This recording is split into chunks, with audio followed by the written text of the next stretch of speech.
Sir இந்த புடலங்காய் கொடி இருக்கு இல்லைங்க சார், இது எத்தனை நாளைத்து கொடிங்க சார்? எத்தனை நாள்லேருந்து நமக்கு காய் கொடுக்க ஆரம்பிக்கும்? இது 60 நாள் கொடியுமா, 40வது நாள்லேருந்து நம்மளுக்கு பலன் வந்துருச்சு. சார் இப்போ புடலங்காய்க்கு வந்து வேலிப்பயிராக என்னென்ன போடலாம், என்ன போட்டால் வந்து பூச்சியை வந்து தாக்கத்தை கட்டுப்படுத்த முடியும்?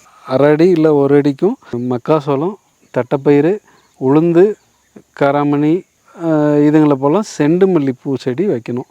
இது ஒவ்வொன்றும் ஒவ்வொரு 1 அடி 2 அடிக்கும் இந்த நாளையும் நடணும். சரி, இப்போ வந்து இந்த கொடிகளுக்கு இடையில வந்து பார்த்தீங்கன்னா நிறைய பாக்ஸ்லாம் நீங்கள் வந்து தொங்க விட்டுருக்கீங்க. எதுக்காக அந்த பாக்ஸுங்க சார்? அது வந்து அந்த ஃப்ரூட் ஃப்ளை சொன்னால பழை உள்ளே வந்திருக்குதா இல்லையான்னு தெரிஞ்சுக்கிறதுக்காக தான் அதை பிடிச்சி வச்சுக்கும். அதை பார்த்துட்டு அதுக்கப்புறம் அதுக்கான வைத்தியம் என்ன பண்ணணுமோ அதை பண்ணுவோம். இப்போ இன்னும் சில இடங்களில் நீங்கள் இந்த டப்பாவில் வந்து நீங்கள் தண்ணி நிறைய ஊற்றி வச்சுருந்தீங்க, எதுக்காக? அதுவும் கருவாட்டு பொரியுமா, தீமை செய்கிற பூச்சி வந்துச்சுன்னா அதுக்குள்ளே உள்ளே போய் தண்ணி கருவாடு போட்டு அரை டப்பா மட்டும் தண்ணி வச்சுருப்போம்.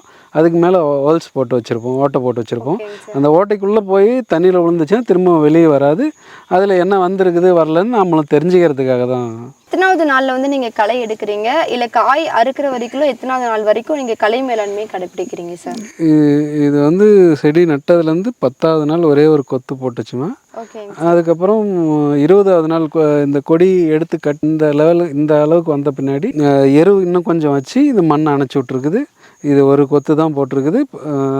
மேலே நிழல் கட்டிடுச்சுன்னா கீழே களை முளைக்கிறது குறைஞ்சிரும்.